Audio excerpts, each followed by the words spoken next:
Амгалан сайхан өдрийн мэнд. Сонсогчдоо нэг зүйл асууя. Та өөрийгөө хэрхэн дүгнэдэг вэ? Та өөртөө чин сэтгэлээсээ алдаа дутагдал бүрээ бас амьдралаа дүгнэж зэгнэж байсан уу? Асуултыг тунгааж нэг үзээрэй.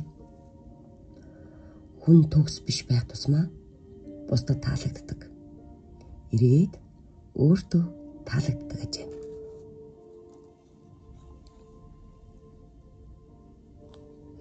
Би өөрийгөө хайрлахгүй байна. Одооноос ингэх ёстой юм байна.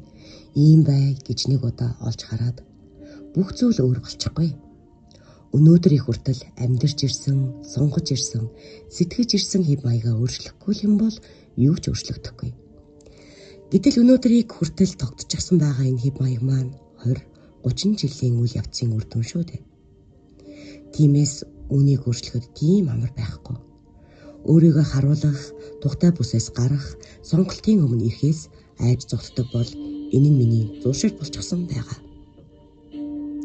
Энэ зуршлыг өөрчлөхийн тулд тухайн сонголтын өмнө ирээд зоригтойгоор өөрийгөө түлхэж, өөртөө урам өгч, алдсан ч хамаагүй, бандсан ч хамаагүй би чиний дэргэд байна. Чамайг ганцаардуулахгүй, зэмлэхгүй гэд өөрийгөө тайвшруулж чадах тэр ухааныг гаргах хэрэгтэй. Бас үүнийг тасралтгүй олон давтаж цаашид байнга зоригтой байхад өөрийгөө сургах хэрэгтэй болно. Энэ л өдөр тутамд өөрийнхөө төлөө өөрийгөө хайрлан хийж буй чимээгүй хөдөлмөр хичээл зүтгэл юм байна.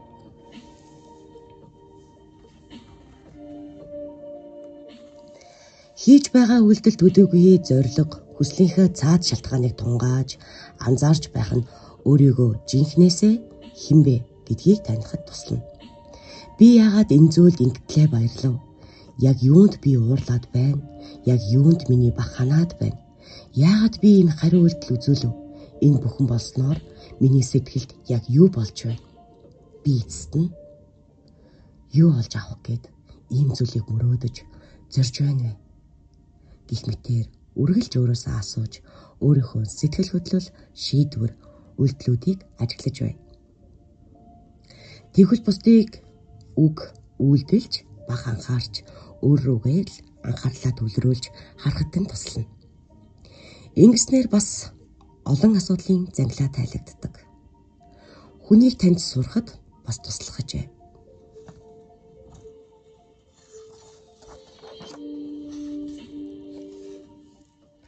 Багын өөрийгөө ботход одоо ч өөрийгөө харахад надад алдах эрх алга. Би өөртөө алдах эрх өгдөг. Алдах эрхгүй мэд өөртөө ханддаг гэж. Багхан л алдаа гаргавал өөрийгөө шийтгэж, бусдын өмнө гэмтээ мэд өөрийнхөө хангалтгүй байгаагаараа бусдыг өмнө гим хийж байгаа мэд мэдэрдэг. Боддог, ханддаг байж. Одоо ч би өөртөө алдах эрх чөлөөг бүрэн өгч чаддаггүй юм байна. Энэ хандлага багаас минь үүссэн. Өөрөөр хэлбэл аав ээж маань надад алдах эрх өгдөггүй байснаас болсон хэрэг. Гэвч тэдэнд маань аав ээжүүд нь тэгж хандаж байснаас болсон гэдгийг би мэдэж байна. Тиймээс би өнөөдөр өөртөө алдах эрх чөлөөг олгоё. Ирээдүйд үр хүүхдүүд минь эрх чөлөөтэй амьдраг. Хэрвээ алдах эрхийг л агуулаагүй бол ямар ч эрх чөлөө үнцэнэгүй. Бага бүхэндээ талархаж, юу хүсэж байгаагаа тодорхойлж сурахад талархлын загтал үнэхээр хэрэгтэй ажээ. Хэрхэн бичдэг вэ гэвэл ирээдүйд миний хүсэж байгаа 4 эсвэл 5 зүйл бүтчихсэн байх бөгөөд тэр бүхэн бүтэж байгаа намайг ийм сайхан болгож өгсөнд баярлалаа гэд бурханд ч юм уу эсвэл өөртөө хамтан талархаж загтал бичээд түүнийг өдөр бүр уншина гэсэн үг.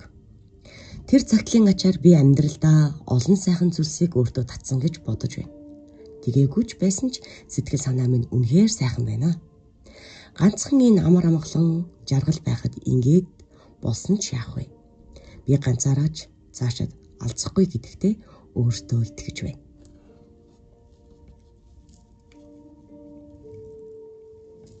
Мөнгөтэй байх заримдаа гоё, бас заримдаа муухай. Мөнгө аз жаргал өгдөг, бас зовлон гэж өгч чаддаг юм байна. Миний мөнгө цуглуулсан бүтэн жил тийм сайхан байсангүй. Гэхдээ мөнгөтэй болсны дараах шийдсэн асуудлуудыг бодгоор сайхан л байна. Ганцаараа мөнгөтэй байх ч бас сайхан байгаагүй. Гэхдээ зарим үед мөнгөтэй байгаагаараа бусдад тусалж өгч чадаж байгаа нь сайхан байсан. Тэгэхээр мөнгө гэдэг сайн муу ямар ч үр дагаврыг авчирч болдог. Гагцхүү хүний хандлагаас л хамаарах юм байна. Зөв болон намайг аз жаргалтай болгох зүйлсийг сонгож чадаад мөнгөөрөө өөрөөрөө бахархаар зүйлс хийж чадвал надад аз жаргал өгнө.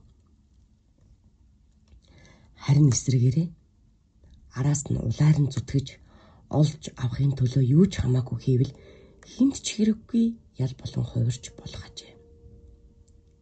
Тэгэхээр мөнгийг хүн өөрөө удирдах болохоос мөнгөнд удирдуулаад байж болохгүй юм байна. Ажилгүй байх, ажил хайх гэдэг энгийн зүйл юм. Хүний ямар ч зовлон асуудал огт ичмээр биш. Үнэндээ хүн бүр жижигхэн өрөвдмөр юм. Аз жаргал гэдэг зүйлийг олох гэж хайж битчихэж, дүр хэсгэж, заримдаа худал хийлж, онгирч, уйлж, гуниглаж, сэтгэл шаналж амьдардаг. Эцэст нь хийж чадах зүйл нь зүгээр л хайрлах байдаг. Тэгээд л болоо. Бүгд адилхан. Тийм болохоор амьдралдаа бага асуудлаас юунаас нь ч хэрэггүй. Өнөөдөр миний өмссөн хувцас, үүрсэн цүнх хэмт байж болно. Гэлээч миний сэтгэл бүгдээс амгалан дүүрэн байвал би жаргалтай. Бүх асуудлууд худал өг, хуурмаг дээрээс үүсдэг гэж санагдах юм. Хэний ч сэтгэл санаанд нийцүүлэх гэж хичээлгүй, дүр хэсгэлгүй, хэний ч урмыг хугалчихгүй гэж айлгүй, юунаас ч эмээлгүй амьдрна гэдэг хамгийн эрхэм эрх чөлөө. Бидний хүснээрээ амьдрах хүслийг дээрх зүйлс хүлж баглаж байдаг бололтой. Эцсийн эцэст би хүндэж үргүй, хүндэж надад үргүй шүү дээ. Худал хийхгүйгээр амьдарч болно гэдэг бол жинхэнэ эрх чөлөө юм. Ингээд эргээд харахад өмнө нь би үнэхээр нэг тийм хайрцаг дотор амьдардаг байсан юм шиг санагдчихэв. Ямар ч илүү юм хүсэхгүй, өдөр хоногоо болгоод л дутсан ч тэрэндээ сэтгэл нэг зовхгүй, уртхаа авж артгаа нөхчөөд л сэтгэл амар амьдардаг байж. Өөртөө итгэлгүй ч байж, өөрийгөө нэг их том мундаг ажил хийдэг гэд бодчихсан байсан ч. Яг үнэндээ тийм биш. Ер нь тийм нэг өөр ертөнцид байсан ч юм шиг. Шуналгүй гэдгээр бахархаад л. Харин одоо бодоход миний тэр бахархал үнэндээ худлаа байжээ. Үннийг халгалсан хуурамч дүр байж. Би шуналгүй хүн биш. Харин шуналтаад түүндээ хүрч чадна гэсэн итгэлгүй байж. Тийм үед шуналтах тусам өөрийнхөө муу, мяа байгаад мэдрэх учраас зүгээр л дүр эсгдэг байсан байна. Миний жинхэнэ дүр төрх тийм хязгааргүй шуналтайч биш ч гэсэн амьдрал гой сайхан зүйлсийг үзэж, харж, эдлэхийг хүсдэг тийм л хүн. Тэгэхээр өнөөдрөөс үүнийг хүлээн зөвшөөрөөд хүсснээ авч хийж амьдрээ. Хүсч байгаа зүйлээ би ичих ёсгүй. Өнөөдөр би зүгээр суулгүй өөрийгөө дайчлан үйлдэл хийж л байгаа бол тэр болгон хөдөлмөр юм. Үр дүнд нь бит хөрөнгө хүсэхгүй, мөнгө бий болохгүй ч хамаагүй. Үр дүнд нь бүтээгдэхүүн үүсч мөнгө олж ирэх зүйлсийг л хөдөлмөр бусдыг нь хөдөлмөр гэж үнэлэхгүй. Байгаагаас эмэгтэйчүүд бидний гэр орон гэр бүлийнхээ халамжийг авч яваа маань хөдөлмөр биш мэтэр харагдаад байгаа хэрэг. Гэтэл үүнийг бидний өмнөөс хинч сайн дураараа хүлээн зөвшөөрөхгүй, үнэлэхгүй. Бид л өөрсдөө үнийгээ мэддэг, үүнд итгэлтэй байдаг. Бусад эмэгтэйчүүдийнхээ хөдөлмөрийг үнгүүдүүлдэггүй, муучлдаггүй байх хэрэгтэй. Хэдэн жил гэртээ суусан юугаач мэдэхгүй хүүхдийн баас шээстэй зуралдахаас өөрийг чадахгүй, өөрийгөө гангалахаас өөр ид шидэхгүй гэх мэтээр бие биенээ хэмэлж байгаагаас ирчүүдэд ч өөрсдийгөө хэмлүүлэх боломжийг бид өгөөд байдаг юм аа. Гэтэл хэвлийн 6 толгойд булчинтай болох, целлюлитгүй арьстай байх, амны хөндийн эрүүл байх, Өдөр бүр цэвэрхэн толгорговцтой байх, сайхан үнэртэй байх, эрүүл өстэй байх зэрэг нь ямар их хөдөлмөр бас зардал шаарддаг болохыг бид мэднэ шүү дээ. Үүнийгээ гагцхүү үнэлж сурах хэрэгтэй байна. Амьдрал бол өгөх авах урсгал. Хүн болгон бие биедээ өгч амьдардаг. Хэн нэгнээс авах зүйл байхад чиний өгч байгаа зүйлч гэж бий. Үргэлж аваад өгдөггүй, байнга өгөөд юу ч авдаггүй. Харилцаа байна гэж байхгүй.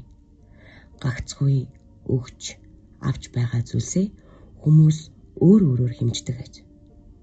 Энэ дунд эмэгтэй хүмүүс ялангуяа ойр дотны харилцаанд өгч байгаа зүйлсээ эмэгтэй хүмүүс мөнгөөр тоогоор хэмжиж огт болохгүй юм байна. Зөвхөн сэтгэл ханамж, мэдрэмж, инээд, жаргалтай мөчүүд л хэмжих юм байна. Үнэн дээр хэмжих ч ёсгүй юм байна. Хүмүүсийн бие биедээ өгч авч байгаа зүйлсийн хамгийн үнцэнтэй амин хэрэгцээтэй хэсэг нь өнгөөр тоогоор хэмжигддэггүй байдаг ажээ. Тэгвэл эмэгтэй хүн эрэгтэй хүнд юу өгдөг вэ? Яг тэр мөнгөөр хэмжигддэггүй амин чухал зүйлийг буюу аз жаргалыг өгдөг ажээ. Эмэгтэйчүүд бид тийм л том орон зай нөлөөтэй. Гэвч үүнийг мэдэхгүй, үүндээ итгэхгүй байх тусам бид секс объект эсвэл хүүхэд тээж төрүүлэгчээр өөр хинч биш болоход хүрдэг. Бас өгч байгаа зүйлээ материалын зүйлсээр хэмжээд эхлэвэл бид бусдад өртөө мэд амьдрахаас аргагүй.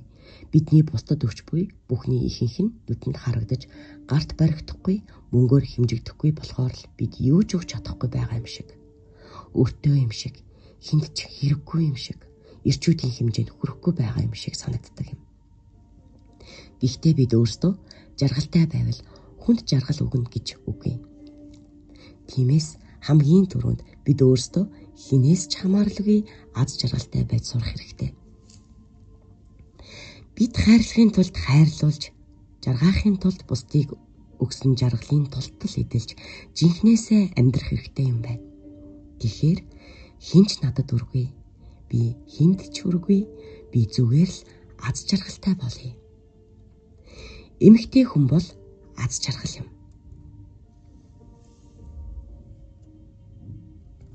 Эмэгтэйчүүд бид эрчүүдээс материалын баялаг болон аюулгүй байдлын баталгааг насан туршдаа авч амьдрна. Эрчүүд ч дуртай өгч амьдрна. Эрчүүд биднээс насан туршдаа аз жаргал, хайрыг авч амьдрна. Эмэгтэйчүүд бид ч дуртай өгч амьдрна. Гэхдээ аль аль нь тал нь бие биенээсээ хамаарат эхлэвэл тэнцвэр алдагддаг. Өөрөөр хэлбэл эмэгтэй нь санхүүгийн хувьд эрэгтэй нь хүлээн зөвшөөрөл, хайрын хувьд эмэгтэйгээс бүрэн хамаарат эхлэвэл эрх чөлөө үгүй болно. Тиймээс хосын харилцаанаас өмнө хүн бүр ганцаараач байсан аз жаргалтай байж чаддаг. Өөрөө өөртөө бүтэн хангалттай бие даасан болж чадвал энэ ертөнд хичнээн сайхан болох бай. Тэр үед би чамд ийм юм өгсөн, оронд нь надад энийг өг гэж биш. Зүгээр л чамайг жаргалтай байгаасаа гэж хүсэж байгаа учраас үүнийхээ би чамд өгье гэдэг хандлага харилцаанд бий болох юм байна. Эрэгтэй эмэгтэй хүмүүсийн өгөх зүйлсийн байр солигдсон ч эцсийн эцэст аль аль тал нь харилцаанаас аз жаргал мэдэрч байгаа тохиолдолд бүх зүйл боломжтой ажээ. Гэж өөрийгөө хайрлахад суралцсан 1095 хоног ном энэхүү ном маань бүсгүйчүүдээ уншиж оюундаа хөрөнгө оруулалт хийх маш сайхан санаа, өөртөө итгэх итгэл сэтгэл өгсөн сайхан номноос багахан бүлгийг уншиж хүргэлээ та бүхэндээ. Таач бас энэхүү номыг худалдан авч уншиж оюундаа хөрөнгө оруулалт, амьдралдаа итгэл, өөдрөг хандлагыг үүсгээсэй гэсэндээ багахан хэсгээс хүргэсэн юм шиг. Үргэлжлэлийн номноос дуустал нь уншаарай. Энэхүү номын зохиолчийг Facebook хаяг нь Рэл эмэгтэй гэж байгаа. Та холбогдсон авч зохиолчдоо урам өөртөө ирж хүч олж аваарай. Анхаарлаа хандуулан сонссон сонсогч та бүхэндээ баярлалаа. хоолой жаахан өвдсөн учраас жоохон алтаа дутагдaltaй уншсан боловчлаарэ. Ойрд жоохон зохиол уншаагүй жоохон тийм уншсан бол өршөөгөөрэй. Дараа илүү сайн унших болно. Баярлалаа. Өдрийг сайхан өнгөрүүлээрэй.